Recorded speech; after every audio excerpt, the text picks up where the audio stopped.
فأما إن كان من المقربين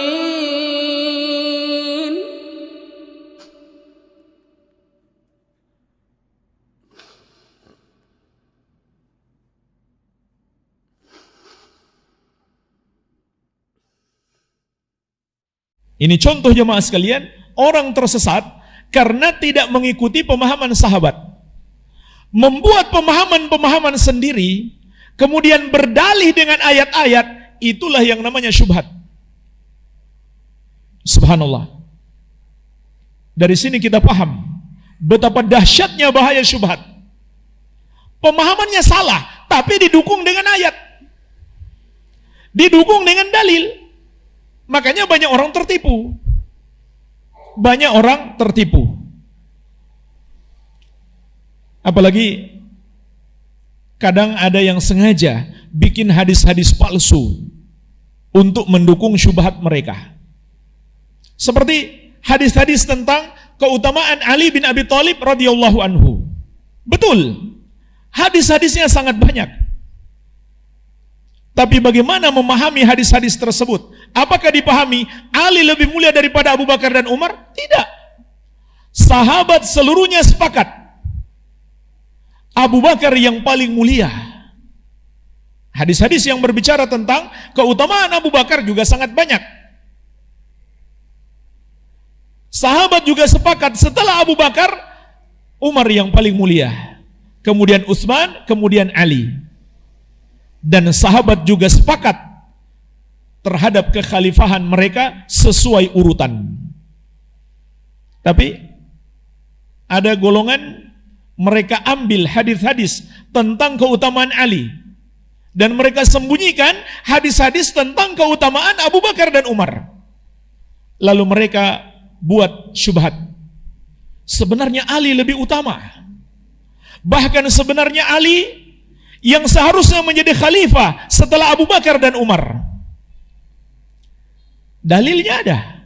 Hadis-hadis banyak tentang keutamaan Ali. Di antaranya hadis Sahal bin Sa'ad As-Sa'idi radhiyallahu anhu yang diriwayatkan Al-Bukhari dan Muslim. Rasulullah sallallahu alaihi wasallam bersabda tentang Ali, "Rajulun yuhibbullaha wa rasulah wa yuhibbuhullahu wa rasuluh." Dia adalah orang yang mencintai Allah dan Rasulnya dan dicintai oleh Allah dan Rasulnya. Ini contoh keutamaan Ali bin Abi Thalib. Di mana hadis ini disebutkan? Di dalam kitab hadis Ahlus Sunnah yang paling sahih. Tapi orang-orang Syiah berdusta. Mereka mengatakan Ahlus Sunnah menyembunyikan keutamaan Ali bin Abi Thalib. Padahal ini diriwayatkan di kitab hadis Ahlus Sunnah yang paling sahih, Al-Bukhari dan Muslim, dan tidak diakui oleh Syiah. Kalau antum ketemu orang Syiah dan dia seakan mengakui Al-Quran, kalau dia mengakui Al-Quran, itu namanya sedang takiyah. Karena di buku-buku asli mereka, Al-Quran kita nggak diakui oleh mereka. Mereka punya mushaf sendiri yang mereka sebut mushaf Fatimah, yang katanya 3 kali lebih besar daripada mushaf kita, dan satu huruf pun tidak ada yang sama. Kenapa nggak sama? Mungkin dia pakai bahasa Persia, bukan bahasa Arab. Kalau antum temukan ada orang Syiah memuliakan Al-Quran, itu namanya sedang takiyah, pura-pura, lagi berdusta, supaya kita terperangkap mengikuti dia. Nanti kalau kita sudah dekat, kita sudah yakin sama dia, baru dia terus terang. Begitu pula kalau ada yang memuliakan Sahih Bukhari dan Muslim, atau menggunakan hadis Sahih Bukhari dan Muslim, itu namanya sedang takiyah. Mereka tidak beriman seluruhnya dengan hadis-hadis yang disampaikan oleh Ahlus Sunnah. Dan mereka bilang Ahlus Sunnah menyembunyikan keutamaan Ali bin Abi Thalib. Padahal ini banyak sekali di dalam kitab-kitab hadis Ahlus Sunnah. Bahkan terkadang ada bab khusus Manaqib Ali bin Abi Thalib, khusus berbicara tentang hadis-hadis keutamaan Ali bin Abi Thalib. Di antaranya ini disebutkan dalam Bukhari dan Muslim. Kata Nabi SAW, Ali itu adalah orang yang mencintai Allah dan Rasulnya dan dicintai oleh Allah dan Rasulnya. Ini keutamaan yang luar biasa. Karena sekarang kalau kita mengatakan saya cinta kepada Allah, belum tentu Allah cinta kepada kita. Tapi Ali bin Abi Thalib sudah ditegaskan oleh Nabi SAW. Dia dicintai oleh Allah dan Rasulnya. Nah, hadisnya ada. Tapi bersamaan dengan itu, mereka sembunyikan hadis-hadis tentang keutamaan Abu Bakar dan Umar. Lalu dengan hadis ini mereka katakan, kalau begitu Ali sebenarnya lebih mulia daripada Abu Bakar dan Umar. Ali seharusnya yang menjadi khalifah setelah Abu Bakar dan Umar. Jamaah sekalian, ini contoh syubhat. Dia punya dalil, tapi dia pahami sendiri.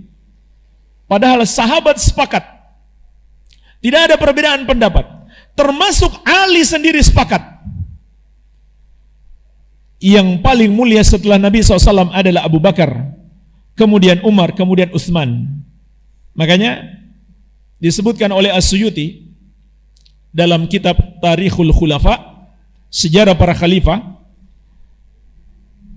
di masa ketika Ali berkuasa, Ali menjadi khalifah, maka orang yang mengatakan Ali lebih mulia daripada Abu Bakar dan Umar, atau beliau lebih pantas menjadi khalifah setelah Abu Bakar dan Umar, sebelum Abu Bakar dan Umar, setelah Nabi SAW, maka Ali bin Abi Thalib sendiri memberikan hukuman kepada mereka, yaitu 80 kali cambukan. Dihukum oleh Ali sendiri karena mereka menentang pemahaman yang benar, karena mereka berdusta, maka dihukum dengan dicambuk sebanyak 80 kali. Dan juga di masa beliau berkuasa, ada orang-orang Syiah yang sudah sampai tingkat yang sangat parah. Mereka mengatakan Ali adalah sesembahan mereka, Tuhan mereka. Apa yang dilakukan oleh Ali? Dibakar oleh Ali orang-orang tersebut.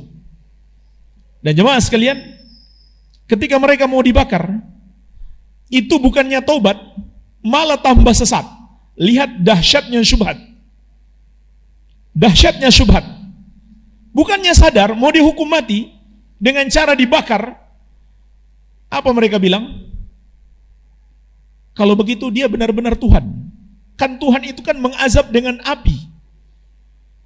Jadi bukannya taubat, malah tambah sesat, sudah mau mati. Lihat dahsyatnya syubhat. Luar biasa, menyesatkan orang. Itulah yang Allah ingatkan. Hal nunabbi'ukum bil akhsarina a'mala alladzina dhalla sa'yuhum fil hayatid dunya wa hum yahsabuna annahum yuhsinuna sun'a. Maukah kalian aku kabarkan?